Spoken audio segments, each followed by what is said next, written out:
말씀을 함께 해보겠습니다. 야고보서 4장 8절입니다. 함께 봉독하겠습니다.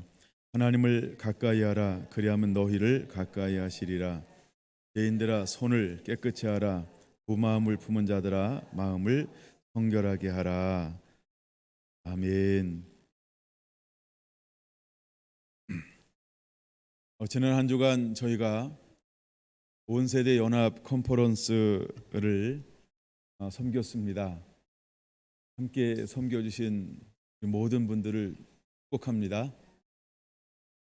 19차까지 오면서 전국에서 1회부터 19차까지 참석한 교회도 있고 거의 15번 이상 참석한 교회들도 있고 그래도 이번에도 여러 교회가 또 새롭게 참여를 했습니다.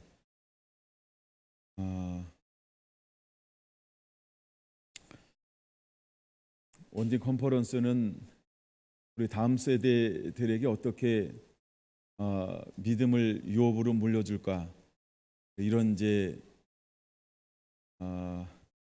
가치관을 가지고 섬기기 시작을 했습니다.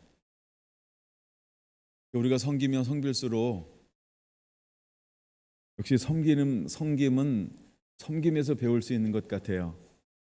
예. 그래서 우리 온 세대들을 섬기는 것 너무나 아름답습니다. 온 세대 컨퍼런스는 한국에 그렇게 많지 않습니다.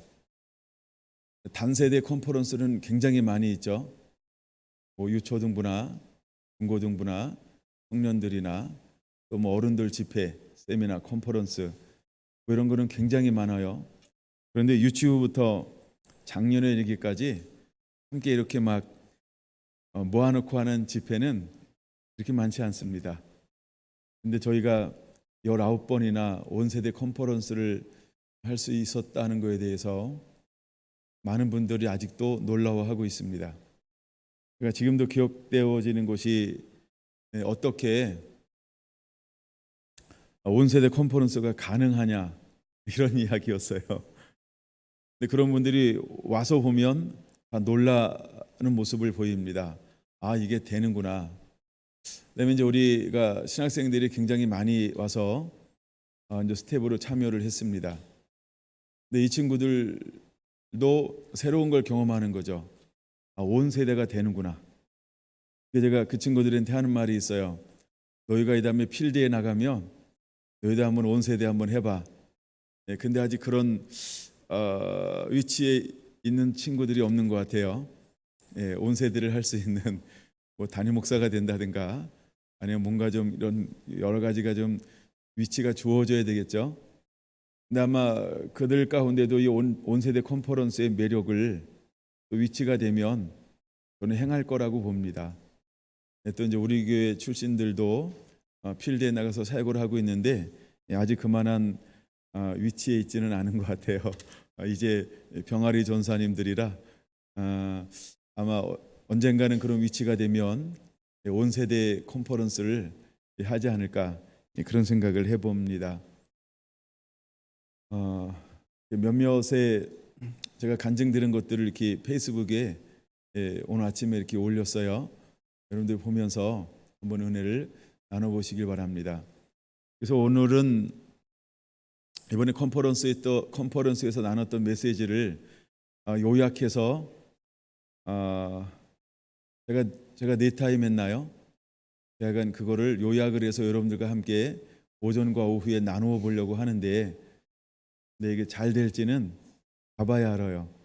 여기서 한번 오늘 오전과 오후를 통해서 한번 그때의 현장은 다 담아낼 수 없지만 또 오늘 주시는 그 은혜로 새롭게 그것을 한번 담아내 보려고 합니다. 하나님을 가까이 하라. 그리하면 너희를 가까이 하시리라. 우리가 아버지의 마음을 알아야 합니다. 아버지는 먼저 우리가 가까이 나오기를 원하고 있다라고 하는 것이지요. 하나님이 우리를 만드신, 즉 창조하신 목적이 있습니다. 하나님과 함께하기 위해서, 함께하면서 그분을 깊이 예배하고 그분을 경배하고 그분을 찬양하면서 더욱더 그분을 닮아가는 것이었습니다. 우리가 고린도후서 4장에 보면 그리스도를 아는 영광의 빛을 우리 마음에 비추었느니라. 근데 미혹해하는 영이 이것을 혼미케 함을 통해서 가리고 있다라고 말합니다. 그래서 우리는 원래 영광을 아는 빛이 우리 안에 계속해서 증가되어질 수 있는 존재로 하나님이 우리를 창조하셨다라고 하는 것입니다. 그래서 하나님과 교제하면 교제할수록 창조의 원형 모습 그대로 있는 것이 아니고 하나님이 무한하신 것처럼 우리가 하나님과 만나 교제하면 교제할수록 더 깊어지고 넓어지고 높아질 수 있도록 우리를 창조했다라고 하는 것입니다. 한 번은 모세를 시내산에 하나님이 부르셨어요. 그리고 그가 올라가서 하나님의 임재 가운데 40일 동안 교제를 했습니다. 그런데 모세의 인생 가운데 한 번도 일어나지 않은 어떤 현상이 모세 가운데 부어진 것을 우리는 성경을 통해서 보았습니다. 그의 얼굴에서 빛이 나기 시작을 했어요. 사람들이 너무 그 빛이 눈이 부셔서 볼 수 없어서 이렇게 수건을 갖다가 덮어야만 볼 수 있을 정도로, 이것은 무엇을 보여주고 있는 것이냐 하면 원래 하나님이 아담과 하와를 만들었을 때 그냥 아담과 하와는 하나님과 교제하는 동일한 존재가 아니고 하나님과 만나 교제하면 교제할수록 하나님의 영광이, 그분의 아름다움이, 그분의 성품이 점점 증가되는 존재로 우리를 만들었다는 것을 보여주고 있는 것입니다. 그래서 영광에서 영광으로, 영광에서 영광으로. 그 다음에 하나님은 우리가 다 아는 것처럼 보이지만 수많은 사람들의 고전이나 현대나 또 성경을 읽어보면 하나님은 변함도 없으시지만 끝도 없으신 분. 그래서 그분은 계속해서 우리가 더 알아가야 될 분, 안다고 해서 아는 것이 아니고 어떤 수준의 은혜를 받았다고 해서 그 수준으로 머물러 계신 분이 아니고 그분은 알면 알수록 더 모르시는 분. 그러니까 끝이 없다라고 하는 거죠. 이것은 무엇을 의미하는 거냐면 우리도 하나님의 형상으로 만들어져서 하나님과 교제하면 교제할수록, 그분 앞에 나가면 나갈수록, 그분을 예배하면 예배할수록 계속 우리도 하나님을 닮아서 무한으로 자라날 수 있는 이런 존재로 창조되었다라고 하는 것입니다. 할렐루야. 그래서 우리가 이제 요한계시록에 보면 구원받은 자들이 하나님을 경배하고 하나님을 찬양합니다. 그런데 이렇게 말하고 있지 않습니까? 우리가 오늘 찬양, 예를 들어서 내가 여호와를 찬양합니다, 여호와를 송축합니다라고 했을 때 그 송축이라고 하는 의미가 오늘 내가 열로 송축을 했다 그러면 내일도 열이다 이런 개념이 아니고, 오늘 열로 찬양했다고 한다면 내일은 열 하나, 또 열둘, 열셋 이렇게 증가되는 넓이와 깊이와 높이, 점점 더 주님을 사랑함이 증가되고 그분을 알아감이 증가되면서 그분을 향한 더 깊은 치밀함이 증가가 되면서 끊임없이 찬양하는 거죠. 그래서 우시야 가족대원의 이사야가 은혜를 주어서 하나님의 이렇게 창하하는 소리, 천사들이 하나님을 창하하는 소리를 들었는데 거룩하도다 거룩하도다 거룩하도다라고 하는 이런 창하하는 소리를, 하나님을 예배하는 소리를 들었는데 그러면 그때 그 거룩하다라고 하는 한마디가 세 마디가 다 똑같은 거룩이냐는 거죠. 이걸 수치로 따지면 똑같이 10이냐는 거죠. 아니라는 거죠. 거룩하다 할 때 처음에 10이라고 한다면 두 번째는 11이고 세 번째는 12이고 뭔가 계속해서 그 깊이가, 하나님을 알아감이 점점 높아지고 넓어진다라고 하는 의미가 있다는 것입니다. 그런 것처럼 우리가, 하나님은 우리에게 원하는 것이 있어요. 하나님을 가까이 하라, 그러면 내가 너희를 가까이 하리라. 할렐루야. 우리가 하나님을 향해서 매일매일 가까이 나아가는 이 마음이, 이 심령이 회복되어져야 할 줄로 믿습니다. 여러분, 먼저 우리가 내가 어떤 존재인지를 깨닫는 것이 중요하다라고 하는 것입니다. 마태복음 1장 21절에 보면 아들을 낳으리니 이름을 예수라 하라. 이는 그가 자기 백성을 그들의 죄에서 구원할 자이심이니라 라고 말하고 있습니다. 예수님의 이름이 두 가지가 있는데 첫 번째 이름의 뜻이 무엇이냐면 이는 그가 자기 백성을 그들의 죄에서 구원할 자. 이런 이름을 가지고 계신 분이 예수라고 하는 것입니다. 그래서 예수님은 자기 백성을 그들의 죄에서 구원할 자입니다. 그래서 우리가 하나님께 나아가는 길은 예수님 외에는 없습니다. 우리 죄를 사하실 분도 예수님 외에는 없습니다. 그래서 하나님은 우리를 사랑하셔서 이 땅에 보내신 이유가 무엇이냐 하면 요한일서에 말하고 있는 것처럼 마귀의 일을 멸하려 하심이니라 라고 말하고 있습니다. 이제 하나님께서 우리에게 오셔서 예수님을 임금과 구주로 모셔드리게 했습니다. 디모데후서 3장 15절에서 17절에 보면 또 어려서부터 성경을 알았나니 성경은 능히 너희로 하여금 그리스도 예수 안에 있는 믿음으로 말미암아 구원에 이르는 지혜가 있게 하느니라 라고 말하고 있습니다. 그래서 모든 성경은 구원에 이르는 지혜를 우리에게 가져다 주는 것이지요. 구약도 구원에 이르는 지혜를 갖다 주는 거고, 신약도 구원에 이르는 지혜를 갖다 주는 거고, 신약에서 사복음서도 구원에 이르는 지혜고, 모든 사도행전과 서신서도 구원에 이르는 지혜를 우리에게 가져다 주는 것입니다. 모든 성경은 하나님의 감동으로 되었습니다. 그래서 신구약 66권은 하나님의 감동으로 기록된 것이죠.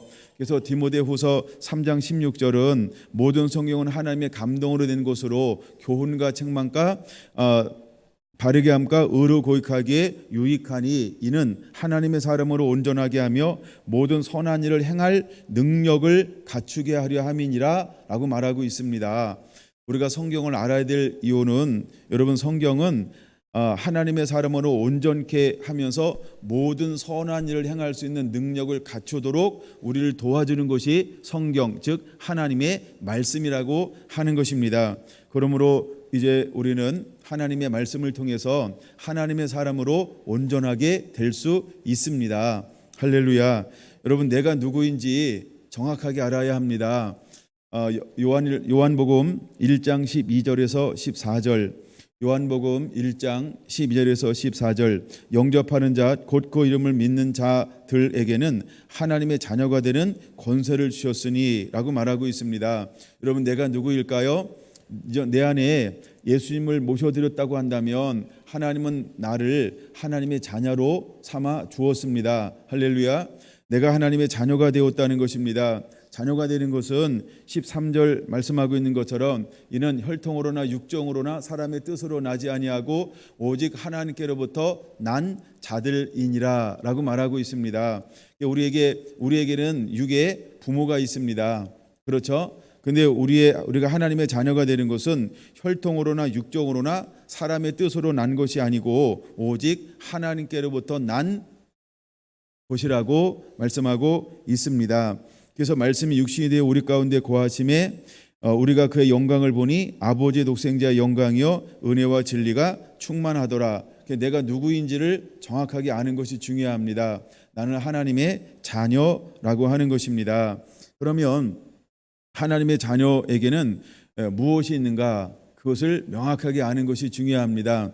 하나님의 자녀는 이기는 자입니다. 한번 따라서 해볼까요? 하나님의 자녀는 이기는 자다.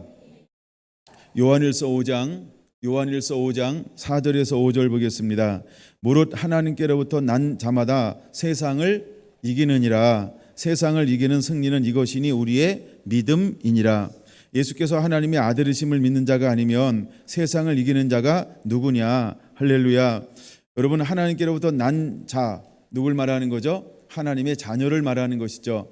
그래서 하나님의 자녀는 세상을 이기는 자인 것입니다. 세상을 이기는 이것은 무엇이 세상을 이길 수 있게 만들까요? 우리의 믿음이라고 말하고 있습니다. 그러므로 요한일서 5장 4절 5절, 그래서 하나님께로부터 난 자가 세상을 이긴다라고 말하고 있는 것입니다. 예수님께서 하나님의 아들이심을 믿는 자가 아니면 세상을 이기는 자가 아무도 없다라고 하는 것이지요. 그러므로 내가 어떤 존재인지를 아는 것은 굉장히 중요합니다. 내가 누구라고요? 세상을 이기는 자인 것입니다.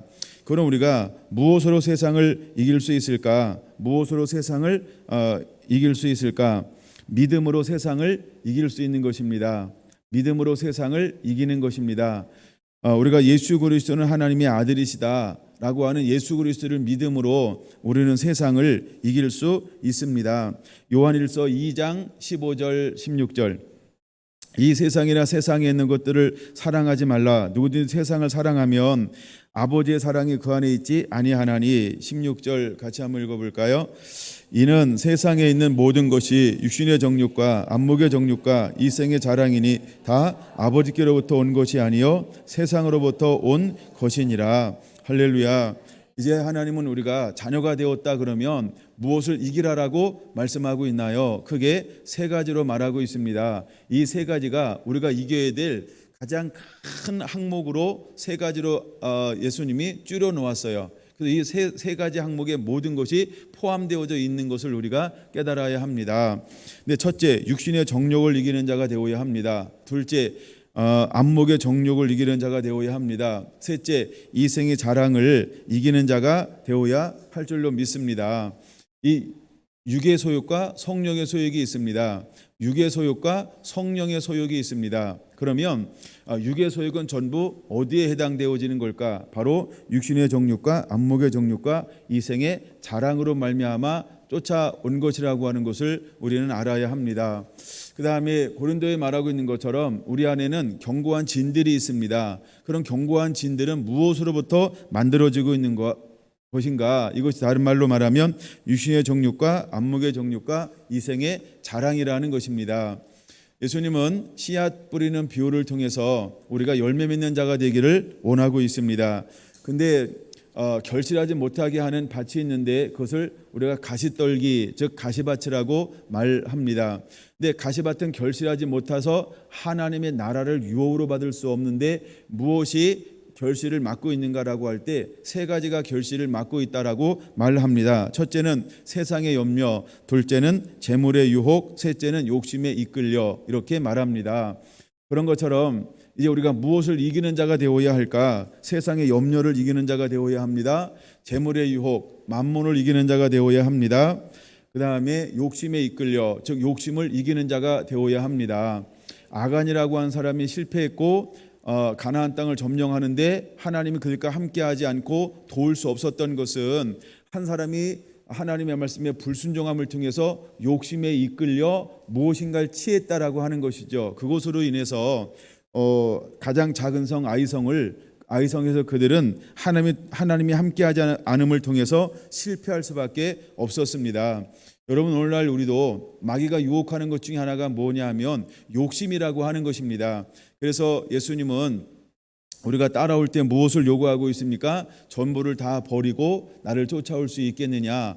나보다 다른 걸 더 사랑하는 내게 합당하지 아니하다라고 분명하게 말씀하고 있는 것이지요. 그러면 여러분, 우리는 육신의 정욕과 안목의 정욕과 이생의 자랑으로부터 끊임없이 싸워서 또 이기는 자가 되어야 할 줄로 믿습니다. 제가 이렇게 간단하게 이야기하지만 이 부분이 얼마나 넓은 부분인지 몰라요. 우리가 죄라고 하는 거, 우리가 씨름해야 되는 거, 우리가 싸워야 하는 것이 크게 이 세 가지 영역에 전부 이렇게 나눠서 전부 집어넣을 수 있기 때문입니다. 그래서 이제 우리가 함께 8월 한 달 동안 함께 좀 읽고 싶은 책이 하나 있어서 제가 가져왔습니다. 이 책은 규장에서 나왔습니다. 회개했는가라고 하는 책인데 고전입니다. 저자가 리처드 백스터가 쓴 책입니다. 근데 규장에서 이런 책을 일단 회개 시리즈를 한 4권을 번역을 했어요. 그래서 1, 2, 3, 4까지 있는데 나중에 다 끝나고 나면 이 셀별로 제가 사진을 올려 드릴게요. 여러분, 8월 한 달 동안 이 책을 좀 읽기를 원합니다. 이 책은 총 9장으로 구성이 되어져 있고 물론 서론도 있습니다. 그런데 일주일에 3장 정도 읽으면 3주간 8월달 3주간 남았으니까 다 읽지 않을까라는 생각을 합니다. 물론 책이 있다는 전제로 책이 없는 분은 가장 빠른 속도로 책을 구입하시면 되겠습니다. 여러분들이 이 회개했는가라는 책을 읽으면서 다시 한번 이 무더운 여름을 우리가 회개함을 통해서 또 다시 한번 이기는 자가 되기를 원합니다. 그 다음에 두 번째 책은 어떤 책이냐 하면 조셉 얼라인이 쓴 책인데 돌이켜 회개하라. 이것이 이제 두 번째로 나온 책이 있고요. 세 번째 책은 거듭났는가 거듭났는가? 이것은 라일 감독이 쓴 책입니다. 그래서 하여간 이게 네 가지가 이렇게 시리즈로 나와 있더라고요.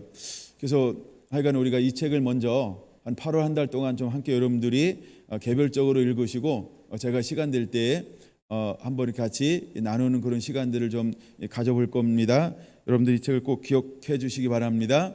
그래서 이제 우리가 세상을 이길 수 있기 위해서 우리가 기초가 얼마나 중요한지를 깨달아야 할 것입니다. 그럼 이기는 자를 위해서 주님은 무엇을 약속하고 있는지 좀 살펴보려고 합니다. 에베소서 교회를 보면 계시록 2장 7절입니다. 요한계시록 2장 7절에 보면 하나님이 일곱 교회에게 귀 있는 자는 성령의 교회에 하시는 말씀을 들을지어다라고 말하면서 일곱 교회 공이 어떤 자가 있는가 하면 지는 자가 있고 이기는 자가 있다라고 하는 겁니다. 단순히 이긴다 진다라고 하는 개념은 우리가 상급 문제가 아니고 이것은 구원 문제를 다루고 있는 것을 볼 수 있습니다. 그러므로 하나님의 자녀된 자는 반드시 뭐 하는 자가 되어야 하냐면 이기는 자의 삶을 살게 되어져 있다는 것이지요. 왜? 우리에게 하나님의 권세와 능력을 부어주었습니다. 여러분, 첫사람 아담은 실패하는 자가 되었어요. 첫사람 아담은 실패하는 자, 즉 지는 자가 되었습니다. 지는 게 무엇입니까? 짐으로 말미암아 죄가 들어왔고 죄로 말미암아 사망이 들어오게 되었습니다. 그러면 그가 왜 선악과를 따먹었을까? 욕심이 잉태한즉 죄를 낳고 죄가 장성한즉 사망을 낳느니라. 마귀가 와서 그를 유혹할 때 처음부터 사망이 온 것이 아니고 죄가 온 것이 아니고 처음에 무엇으로 접근했을까요? 뱀과 사탄과 교제할수록 그 안에는 욕심이라고 하는 것이 자라났다는 것이지요. 여러분, 욕심이 무엇일까요? 이것이 바로 육신의 정욕이고 안목의 정욕이고 이생의 자랑이라는 것입니다. 이걸 다른 말로 말하면 견고한 지인이 되어지는 것이지요. 그래서 생각이 변화됩니다. 마음이 변화되고 이것을 빼앗겨 버리는 것이죠. 그래서 귀가 다치는 거고 눈이 다치는 거고 마음이 우둔해지는 거예요. 왜? 죄 가운데 거하니까. 근데 이제 어떤 때가 되면 하나님께서 우리에게 오셔서 무엇을 회복해 줄 것이냐면 영적인 눈이 열릴 것이고 영적 귀가 열릴 것이고 우리 마음으로 하나님의 말씀을 깨닫는 은혜가 임하게 될 것입니다. 그래서 구약이나 신약이나 그다음에 사도행전 시대나 오늘날도 너무나 많은 사람들이 복음 안에 있다고 하면서도 영적인 눈이 멀었고 영적 귀가 멀었고 하나님의 말씀을 온전히 깨닫지 못하는 것은 이렇게 가려워져 있기 때문에 그렇습니다. 사단이 하는 일 중에 하나가 뭐냐면 혼미케 한다, 미혹한다라고 하는 것이지요.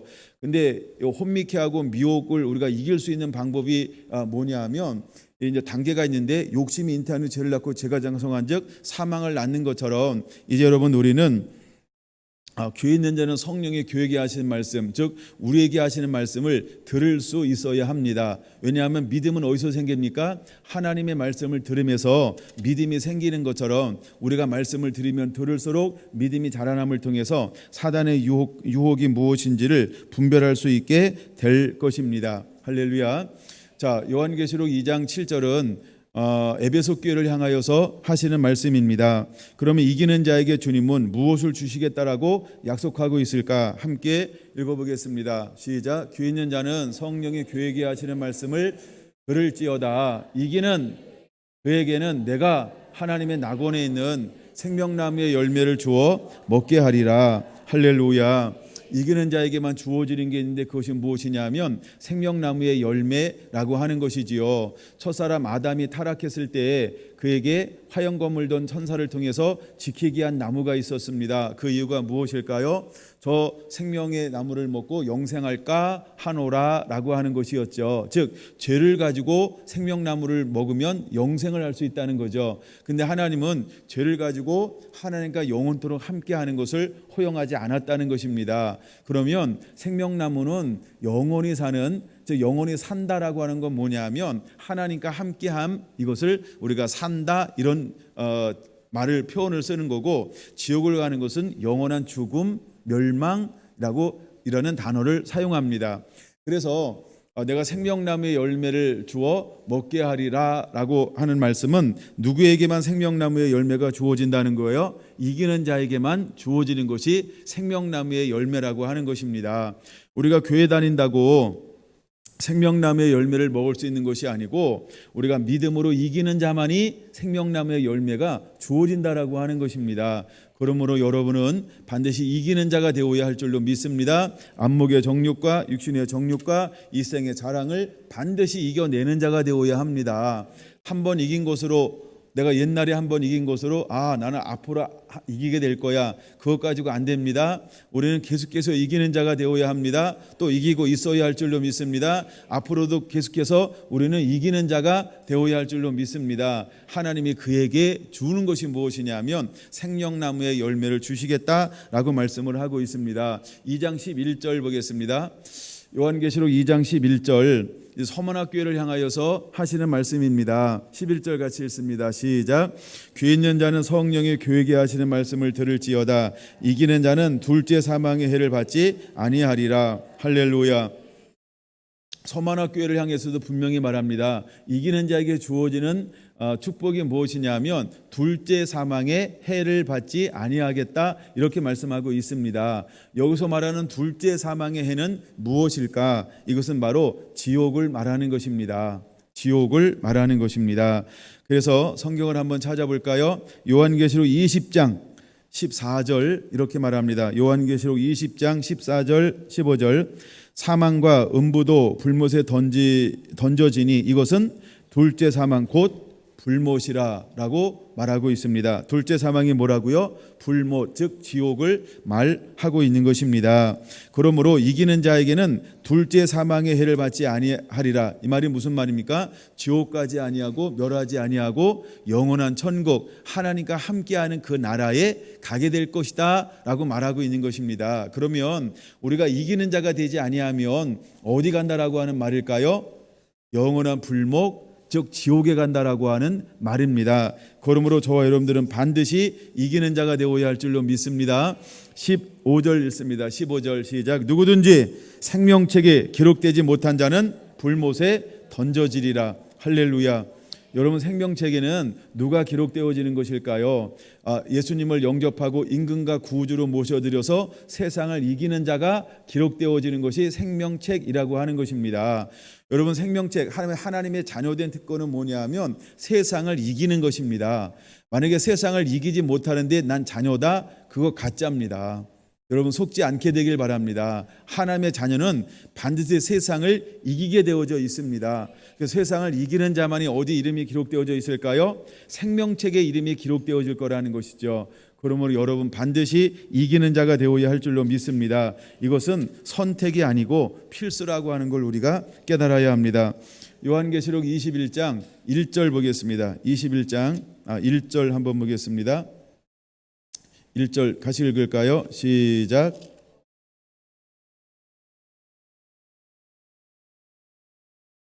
이 절, 용을 잡으니 또 봄에 거룩한 성 새 예루살렘이 하나님께로부터 하늘에서 내려오니 그 준비한 것이 신부가 남편을 위하여 단장한 것 같더라. 6절 7절까지 같이 읽을게요. 내가 들으니 보좌에서 큰 음성이 나서 이르되 보라, 하나님의 장막이 사람들과 함께 있음에 하나님과 그들과 함께 계시리니 그들은 하나님의 백성이 되고 하나님의 친히 그들과 함께 계셔서 모든 눈물을 그 눈에서 닦아주시니 다시는 사망이 없고 애통하는 것이나 곡하는 것이나 아픈 것이 다시 있지 아니하리니 처음 것들이 다 지나갔음이로라. 보좌에 앉으신 이가 이르시되 보라, 내가 만물을 새롭게 하노라 하시고 또 이르시되 이 말은 신실하고 참되니 기록하라 하시고 또 내게 말씀하시되 이루었도다. 나는 알파와 오메가여 처음과 마지막이라. 내가 생명수 샘물을 목마른 자에게 값없이 주리니 이기는 자는 이것들을 상속으로 받으리라. 나는 그의 하나님이 되고 그는 내 아들이 되리라. 할렐루야, 할렐루야. 여러분 7절 다시 한번 보세요. 이기는 자는 이것들을 상속으로 받으리니, 이것들이 무엇일까요? 천국을 말하는 것입니다. 이것들이 무엇일까요? 천국을 말하는 것입니다. 그러면 이기는 자는 무엇이 되고 나는 이기는 자들의 하나님이 되고 나는 그는 내 아들이 되리라. 이기는 자는 하나님의 아들이 되리라.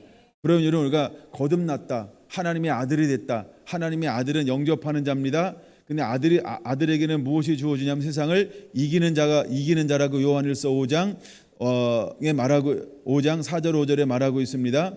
그러므로 이기는 자만이 하나님의 아들이라 일컬음을 받을 수 있는 것입니다. 만약에 우리가 욕심이 이끌려간다, 그거 이기는 거 아닙니다.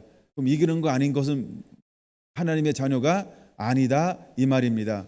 내가 안목의 정욕, 육신의 정욕, 이생의 자랑을 쫓아간다, 그것은 내가 하나님의 자녀가 아니다 이 말과 똑같은 것입니다. 그럼 여러분들은 이기는 자가 되기를 예수님의 이름으로 축원합니다. 할렐루야. 8절 같이 읽습니다. 8절 시작. 그러나 두려워하는 자들과 믿지 아니하는 자들과 흉악한 자들과 살인자들과 음행하는 자들과 점술가들과 우상 숭배자들과 거짓말하는 모든 자들은 불과 유황으로 타는 못에 던지리니 이것이 둘째 사망이라. 이게 둘째 사망이라는 것입니다. 근데 이기는 자는 어디 갑니까? 하나님의 나라에 갈 수 있습니다. 그러나 지는 자는 어디 갑니까? 둘째 사망, 즉 지옥에 던져지게 될 거라고 하는 것입니다. 그러므로 내가 하나님의 자녀가 되었다. 그럼 자녀된 증거는 무엇일까? 반드시 세상을 이기는 자가 되어야 한다는 것입니다. 할렐루야. 세상의 아비는 누구라고 말하고 있습니까? 마귀가 세상의 아비라고 말하고 있습니다. 그러면 우리는 세상에 살고 있지만 어디에 속해 있어야 될까요? 하나님께 속해 있는 자가 되어야 합니다.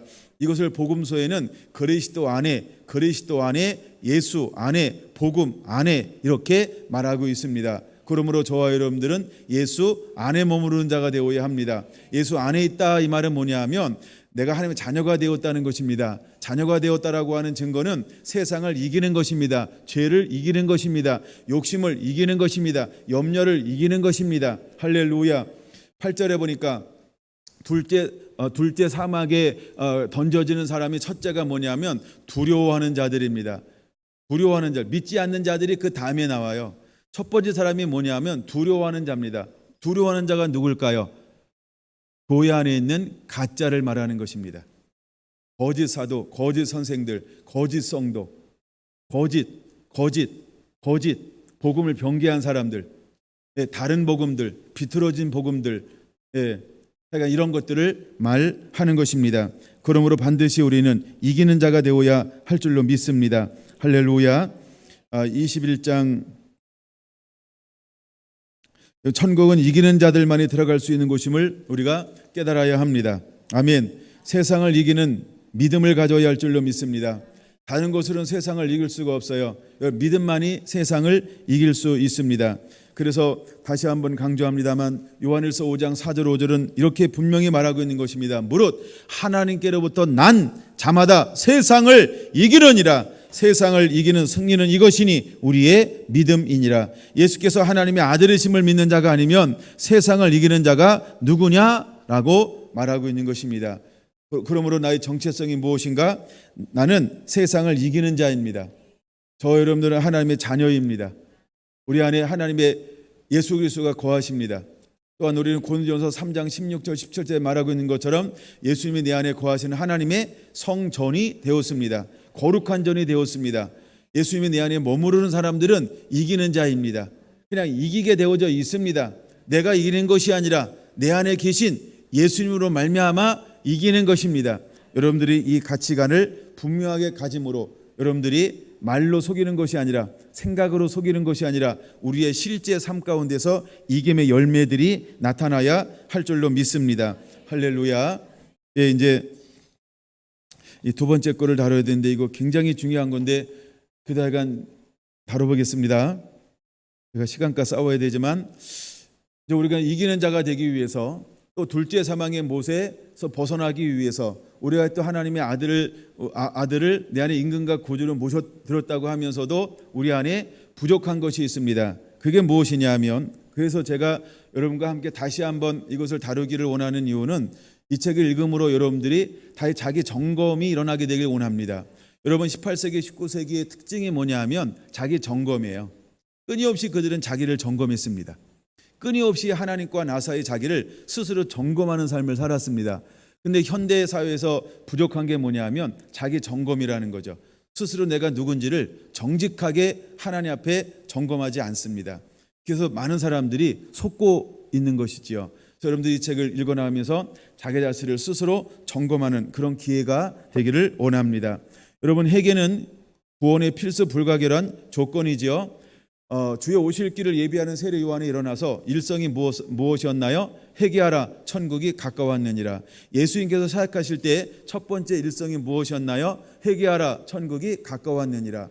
주의 오실 길을 예비하는 세례 요한도 엘리야의 신령한 능력으로 아버지의 마음을 아들에게로, 아들의 마음을 아버지에게로 돌리게 하는데 무엇을 요구했습니까? 너 돌이켜 회개하라. 회개를 요구했습니다. 예수님께서도 첫 번째 복음을 증거할 때 그에게 다가오는 수많은 영혼들을 향해서 무엇을 외쳤습니까? 회개할 것을 요구하고 있는 것을 볼 수 있습니다. 여러분, 구원은 단순히 믿음으로 받는 것이 아니고 회개와 믿음으로 받는 것임을 깨달아야 합니다. 이제 성경을 좀 찾아봅니다. 마가복음 1장 먼저 4절 5절 먼저 보겠습니다. 시작. 세례 요한이 강야에 이르러 제사함을 받게 하는 회개의 세례를 전파하니 온 유대 지방과 예루살렘 사람이 다 나아가 자기 죄를 자복하고 요단강에서 그에게 세례를 받더라. 여러분, 세례를 그냥 받는 것이 아니고 무엇을 전제로 하며 회개의 세례를 받았습니까? 자기 죄를 자복함으로. 마가복음 1장 5절. 자복함으로 요단강에 나와서 회개의 세례를 받았습니다. 보통 우리가 세례 요한의 세례, 그럼 무슨 세례라고 말하고 있죠? 회개하는 세례입니다. 그래서 세례 요한은 회개의 세례를 말하고 있는 것입니다. 14절 15절 보겠습니다. 1장 14절 시작. 요한이 잡힌 후 예수께서 갈릴리에 오셔서 하나님의 복음을 전파하여 15절 이르시되 때가 찼고 하나님의 나라가 가까웠으니 회개하고 복음을 믿으라. 할렐루야. 여러분, 세례 요한도 죄를 자복하고 세례를 받을 것을 명령하고 있고 선포하고 있어요. 또한 예수님도 세례를 받는데 어떻게 믿으라고 말하고 있습니까? 회개하고 복음을 믿으라라고 말하고 있습니다. 그럼 우리의 믿음, 우리가 하나님의 자녀되는 권세는 어떤 믿음이라고 표현해야 할까요? 회개하고 믿는 믿음을 말하고 있는 것입니다. 할렐루야. 그래서 회개와 믿음으로 구원받는 것입니다. 여러분, 우리가 이것을 잘 정리하고 반드시 회개하고 믿음으로 구원받는 자가 되기를 원합니다. 사도행전 20장 17절 보겠습니다. 사도행전 20장 17절. 바울이 밀레도에서 사람을 에베소로 보내어 교회 장로들을 청하니 21절 시작. 유대인이나 헬라인에게 하나님께 대한 회개와 우리 주 예수 그리스도에 대한 믿음을 증언한 것이라. 보라, 이제 나는 성령에 매여 예루살렘으로 가는데 거기서 무슨 일을 당할는지 알지 못하노라 라고 말하면서 사도 바울은 성령에 이끌려 말씀에 붙들려 복음을 증거할 때 어떻게 예수 그리스도를 증거했을까? 어떻게 하나님의 나라와 예수 그리스도의 이름을 증거하는 삶을 살았을까? 하나님께 대한 회개와 우리 주 예수 그리스도에 대한 믿음을 증언했다라고 사도 바울도 사도행전 20장 17절에 고백하고 있는 것을 볼 수 있습니다. 히브리서 6장 1절입니다. 히브리서 6장 1절. 그러므로 우리가 그리스도의 도의 초보를 버리고 죽은 행실을 회개함과 하나님께 대한 신앙과 회개함과라고 회개죠. 신앙이라고 하는 게 뭘까요? 자기 성경에 한번 적어 놓으세요. 그것은 믿음을 말하고 있는 것입니다. 그래서 우리가 믿음이라고 하는 것은 무엇이냐면 죽은 행실을 회개함으로 하나님께 대한 믿음. 그래서 세례들과 안수와 죽은 자의 부활과 영원한 심판에 대한 교훈의 터를 다시 닦지 말고 완전한 대로 나아갈지어다 라고 말하고 있는 것입니다. 여러분, 성경은 전부 우리에게 믿음을 말할 때 무엇을 말하고 있는 것이냐면 회개하고 믿으라, 이것을 말하고 있다라고 하는 것입니다. 여러분, 이것이 바로 기독교 신앙의 교리를 정리한 것입니다. 이것은 여러분 조직신학과 같은 말씀입니다. 이것은 회개와 믿음을 말합니다. 그러므로 회개하고 믿어야 구원을 받는 것입니다. 이것은 초대교회 때부터 확립되어져 있었던 명백한 진리라고 하는 것을 우리가 깨달아야 하는 것입니다. 먼저 영국의 청교도 운동의 대표적인 지도자인 웨스트민스터 회의에서 소요리 문답을 작성한 토마스 왓슨은 회개라고 하는 그의 책에서 이렇게 말하고 있습니다. 이 생에서 성도들에게 절대 필요한 두 가지 은혜가 있다면 그것은 회개와 믿음이다. 이 둘은 성도가 하나님 나라로 날아가는 데 필요한 두 날개다라고 토마스 왓슨은 회개라고 하는 그의 책에서 그렇게 말하고 있습니다. 다시 한번 읽어드릴까요? 이 생에서 성도들에게 절대 필요한 두 가지 은혜가 있다면 그것은 회개와 믿음이다 라고 말하고 있습니다. 또한 19세기 가장 대표적인 신학자 찰스 하지는 생명의 길이라는 책에서 이렇게 말하고 있습니다. 누구든지 믿는 자는 구원을 얻으리라는 것은 성경이 분명히 가르치지만 또한 회개하지 않으면 우리 모두가 멸망할 것임을 그에게 못지않게 분명하게 가르치고 있다. 회개는 복음을 듣는 모든 사람들이 이행해야 할 즉각적이고 절실하고도 중대한 의무이다. 죄를 버리고 예수 그리스도를 말미암아 하나님께로 돌아와야 한다. 이 의무를 무시하면 그것은 구원을 거부하는 것으로 본다. 여러분, 찰스 하지는 회개를 통하지 않고는 예수님을 임금과 구주로 받아들일 수 없다라고 말하고 있는 것입니다. 또한 오스왈드 스미스는 구령의 열정이라는 책이 굉장히 유명한 책입니다. 구령의 열정이라는 책에서 J.H. 로드 목사님의 글을 인용하면서 이렇게 쓰고 있었어요. 현대에 와서 너무나 많이 퍼진 다른 복음이 하나 있다. 저 구원을 받기 위한 요건 가운데 죄의 깨달음과 회개를 제외시키는 것 같은 것이다. 그리스도를 모르는 죄인들에게 그의 범죄와 허물이 있다는 것을 지식적으로 인정하게 하고 그리스도의 구속의 사실과 효율성을 동의하게 하여 그에게 수긍하면 이제 주 예수께서 그의 영혼과 하나님 사이의 관계를 다 올바르게 해주셨다라고 말하고 평안히 돌아가면 그런 확신 가운데 기뻐하리라고 말한다. 그래서 실제로는 평안이 없으면서 평안하다 거짓을 외치게 되는 것이다. 이런 얄팍하고 거짓된 회심 때문에 그리스도인이라고 자처하는 많은 사람들이 형편없는 행동과 세속적이고 추한 범죄로 하나님을 욕되게 하고 교회가 욕을 듣게 되는 것이다. 여러분, 대표적인 것이 꼭 그런 건 아니지만 우리가 사형리로 복음을 전하는 것이 이런 경우에 해당된다라고 많은 사람들이 입을 모아 말하기도 합니다. 보통 우리가 이제 사형리 10회지까지 복음 전하면 지금 예수님께서 어디 계십니까? 내 안에 있습니다. 그럼 당신은 구원받은 것입니다. 이렇게 하는 거. 이게 뭐냐면 정말 어떤 진정으로 회개하고 예수님을 모신 것이 아닌데 그냥 지적으로 동의를 했어요. 물론 거기에 지적이나 감정으로는 구원받을 수 없습니다. 물론 그렇게 다 말을 합니다. 그런데도 불구하고 당신은 구원받았습니다. 당신은 평안에 있을 것입니다. 이거 제가 20대 때 어마어마하게 많이 하면서 다녔던 겁니다. 근데 구령의 열정을 썼던 이 오스왈드 스미스는 이 부분을 정확하게 지적하고 있는 거예요. 그리고 오늘날도 이 부분을 굉장히 많은 사람들이 지적하고 있습니다. 그래서 사형리로는 구원의 도구는 되지만 그걸로 구원받을 수는 없다. 물론 그게 맞는 말입니다. 그렇다고 복음 전하지 말라는 말이 아닙니다. 그것만 가지고 안 된다는 거예요. 그래서 명목상 그리스도인들을 너무나 많이 만들어내고 있다는 거예요. 그래서 오늘날도 교회 안에 누가 있어요? 명목상 그리스도인들이 있어요. 진짜 회심하지 않고 진짜 회개하지 않고 진짜 예수님이 임금과 구주가 아닙니다. 그리고 지적으로 동의하는 거죠. 난 구원받았어. 성령이 나와 함께하고 있지. 그래서 성령이 나와 함께함을 통해 예수님을 인과 구원하고 고백하는 거예요. 내가 알지 뭘 알아요? 지적인 동의. 근데 뭐는 없어요? 열매는 없어요. 삶은 살지 않아요. 그걸 말하는 겁니다. 그래서 명목상 그리스도인. 그걸 지적하고 있는 거예요. 구령의 열정에서. 여러분이 가지고 있는 것은 어떤 믿음입니까? 혹시 여러분은 명목상 그리스도인은 아닙니까? 명목상 그리스도인은 아닙니까? 여러분, 우리가 나 자신을 철저하게 뒤돌아볼 수 있어야 합니다. 제프리 윌슨이라고 하는 분이 뒤틀어진 복음 이런 책을 썼는데 그 책에 보면 거짓된 복음이란 주제로 이런 말을 했어요. 전 세계 기독교의 현재 상태를 면밀히 분석해 보면 방심할 수 없는 방향으로 발전되고 있음을 알게 된다. 하나님의 말씀의 진리는 절대 다수의 교회 참석자들에게 호응을 받을 수 있는 공통 분모를 만들기 위해 타협되고 희석되었다. 여러 세기 동안 퍼져온 이 엉터리 복음은 예수님과 그의 사도들이 제시했던 메시지와 근본적으로 모순이 된다.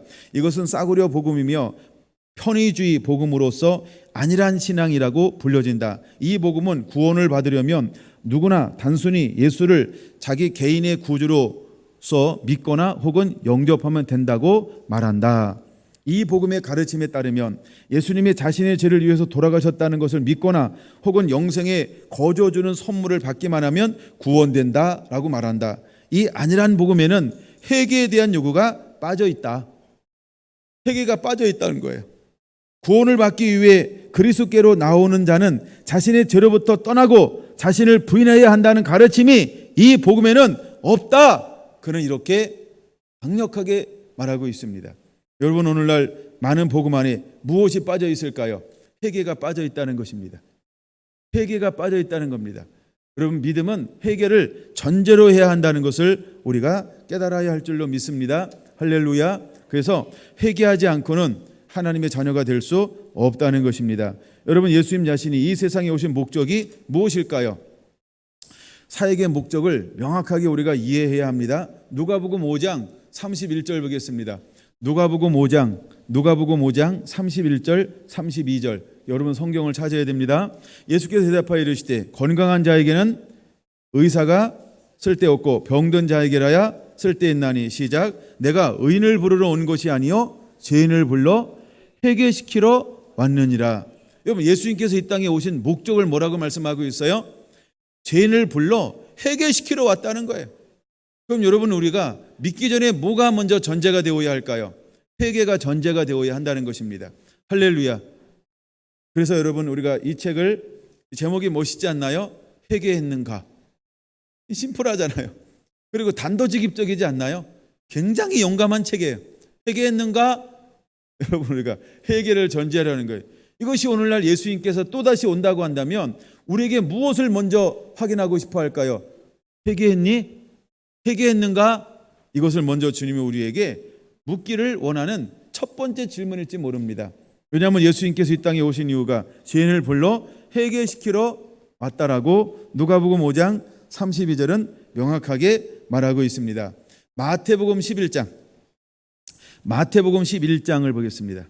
마태복음 11장 20절부터 24절까지 볼 건데, 마태복음 11장 20절 보겠습니다. 예수께서 권능을 가장 많이 행하신 고을들이 뭘 하지 않았어요? 회개하지 않으므로.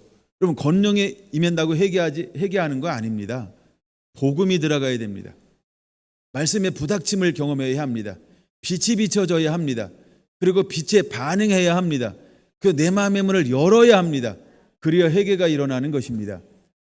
네, 그래서 이제 복음을 많이 증거했어요. 그래서 21절 뭐라고 말을 해요? 화있을진저 고라시나 화있을진저 베세다야, 너에게 행한 모든 권능을 두로와 시돈에게 행하였더라면 그들이 벌써 베옷을 입고 제에 앉아 회개하였으리라.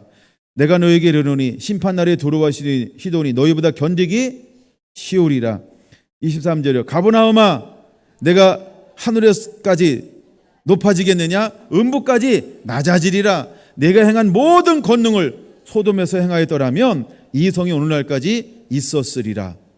내가 너희에게 이르노니 심판날에 소돔성이 너보다 견디기 쉬우리라 하시니라. 여러분, 가버나움이 어딘지 아세요? 갈릴리, 가장 예수님께서 3분의 2를 사역했던 곳, 그렇죠? 갈릴리, 고라신, 벳사다, 어마어마한 예수님의 사역에 머물렀던, 그래서 거기서 머무르며 수많은 말씀이 선포되고 기적이 일어나고 표적이 일어나고 병이 낫고 귀신이 나가고 어마어마한 하늘의 영광이 풀어진 곳. 근데 그들이 어떻게 했습니까? 그 많은 것을 보고도 돌이켜 회개하지 않았다는 거예요. 회개하지 않았다는 거예요. 회개하지 않았다는 거예요. 그래서 예수님께서 그들을 향하여 당당하게 외칩니다. 만약에 내가 너희들에게 행했던 이 놀라운 기적과 표적을 두로나 시돈에서 행했다고 한다면 그들은 이미 회개했을 것이다. 그 다음에 가버나움, 만약에 소돔과 고모라 가운데 이와 같은 능력을 행했다고 한다면 그는 일찍이 회개했을 것이다. 근데 왜 그들은 회개하지 않을까요? 여러분, 기적이 일어난다고, 이적이 일어난다고 다 회개하지 않습니다. 제가 다니면서 수많은 사역을 해봤는데 정 나아도 그냥 나은 걸로 끝. 뭐 기도를 해서 문제가 해결돼도 그걸로 끝. 영광하고 구원하고는 전혀 상관이 없어요. 사람들이 얼마나 이기적인지 몰라요. 얼마나 육신의 정욕과 안목의 정욕과 이생의 자랑에 얼마나 이끌려가는지 몰라요. 근데 그들 스스로 모르는 게 있습니다. 그게 뭔지 아십니까? 내가 욕심에 이끌린다. 그걸 몰라요. 내가 이생의 자랑에 끌리고 있다. 그걸 몰라요. 내가 안목의 정욕에 빠져 있다는 사실을 몰라요. 내가 육신의 정욕에 이끌리고 있다라고 하는 자기 자신의 정체성을 모릅니다. 마치 예수님 시대에 수많은 사람들이 화인 맞은 것처럼 바리새인들이 그렇게 수많은 기적과 표적과 이적을 보고도, 여러분 누가복음 16장인가요? 이렇게 말합니다. 바리새인들은 돈을 사랑하는 자들이다. 이렇게 말하고 있어요. 바리새인들이 그렇게 율법적이라고 스스로 생각합니다. 그렇게 스스로 경건하다고 생각합니다.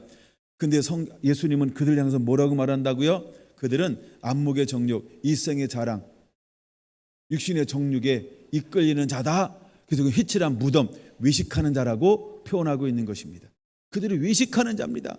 그래서 여러분, 능력이 많이 탄다고 믿는 것도 아니고요, 표적이 많이 일어난다고 믿는 것도 아니고요, 중요한 겁니다. 말씀에 빛이 비쳤을 때, 말씀에 부닥쳐서 내 마음을 여는 사람에게 회개가 일어나는 것입니다. 여러분에게 무엇이 가장 필요하고 중요할까요? 회개하는 것이 필요합니다.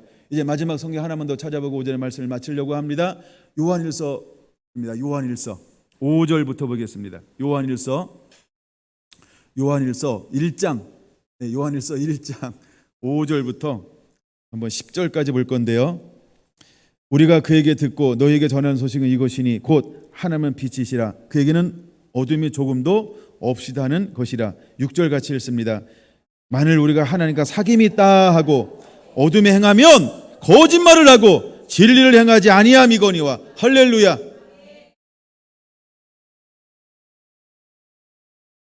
하나님과 사귐이 있어요. 하나님의 얼굴을 구하고 내가 하나님을 알고 내가 하나님과 친밀하고 내가 하나님을 예비한다고 하면서 뭐 가운데 행하면? 어둠 가운데 행하면. 어둠 가운데 행하면 그럼 뭐 하는 사람이에요? 거짓말을 하는 겁니다. 그럼 여기서 말하는 어둠이라고 하는 건 뭘까요? 육신의 정욕, 안목의 정욕, 이생의 자랑이에요. 육을 쫓는 것입니다. 육을 쫓는 겁니다. 음란하고 사악하고 탐심하고 뭐 배역하고 음심하고 전부 이런 거, 육신의 일을 쫓는 거예요. 전부 이게 어둠입니다. 거긴 빛이 없습니다. 디모데후서 3장 1절에서 쭉 말하고 있는 그 19가지를 행하는 거, 자기를 사랑하고 자긍하고 부모를 거역하고 뭐 배역하고 원한을 풀지 아니하고 싸납고, 이 모든 것들이 뭘까요? 그게 어둠입니다. 빛이 없어서 그래요. 생명이 없어서 그래요. 하나님과 사귐이 있다 하고 어둠 가운데 행하면 거짓말을 행하는 것입니다. 그는 진리를 행하지 아니함이거니와. 7절 시작. 그가 빛 가운데 계신 것 같이 우리도 빛 가운데 행하면 우리가 서로 사귐이 있고 그 아들 예수의 피가 우리를 모든 죄에서 깨끗게 하실 것이요. 아멘. 빛 가운데 행하면요, 내가 말씀대로 살려고 나를 주님께 맡기잖아요. 내가 말씀대로 살려고 주님께 나를 전적으로 의지하고 그를 신뢰하잖아요. 그리고 주님 나는 아무것도 아닙니다라고 고백하며 주님 앞에 내 삶을 올려놓으면 내가 하는 것이 아니고 그분의 은혜로 말미암아 죄를 이기는 것입니다. 어둠을 이기는 것입니다. 여러분, 우리가 원래 음심을 이길 수 있는 존재가 아닙니다. 근데 주님, 나는 음란한 자입니다. 주님, 나를 이 음란에서 나를 이기게 하여 주옵소서. 끊임없이 씨름하면서 자기를 주님 앞에 내려놓을 때, 그때서야 이길 수 있는 것입니다. 이게 절제한다고 됩니까? 이게 참는다고 됩니까? 안 됩니다. 해봤잖아요. 제가 50 중반 동안 그것을 해봤는데 안 되더라고요. 그거 어떻게 하는 거예요? 주님께 맡기는 것입니다. 주님께 수없이 맡기는 겁니다. 내가 이기려고 하는 것이 아니고 그분의 도우심으로 그걸 이길 수 있도록 그분께 의지하는 것입니다. 할렐루야. 끊임없이 빛 가운데 행하는 것이지요. 그분 앞에 머무는 것입니다. 그래야 그분의 은혜로 말미암아 이길 수 있는 것입니다. 여러분, 욕심이 난 그 욕심 없어. 진짜 욕심이 없나요? 많이 먹어봤어, 나 많이 가봤어, 나 많이 해봤어, 난 지금 안 해도 돼. 그리고 그럼 당신은 제외 이렇게 시키면 기분 안 상하나요? 웬만하면 상합니다. 왜 그럴까요? 아무리 많이 해봐도 욕심이라고 하는 건요, 그래도 끼워주지, 그래도 해주지, 야 진짜 나를 빼냐, 야 저것도 지들끼리 가고, 이런 표현을 왜 할까요? 이런 마음이 왜 일어날까요? 욕심이 있다는 겁니다. 여러분, 욕심이라고 하는 건요 그렇게 쉽게 죽거나 벗어지는 것 아니에요. 내가 하는 것 아닙니다. 주님의 은혜 가운데, 할렐루야, 주님의 은혜 가운데, 내 가운데 빛 가운데 거했을 때, 하나님의 사랑이 주어졌을 때, 정말 긍휼과 자비와 온유와 겸손과 오래 참음과 막 하나님의 사랑이 부어졌을 때에만, 그때야 가능한 거예요. 내 힘과 능으로는 생각할 수가 없는, 내가 마음 먹는다고, 내가 작정한다고 욕심을 이길 수 있을까요? 아닙니다. 이기려고 하면요 더 욕심이 들어. 우리가 금식하려면 더 배고프잖아요. 그렇죠? 금식하려면 왜 이렇게 배가 고파요?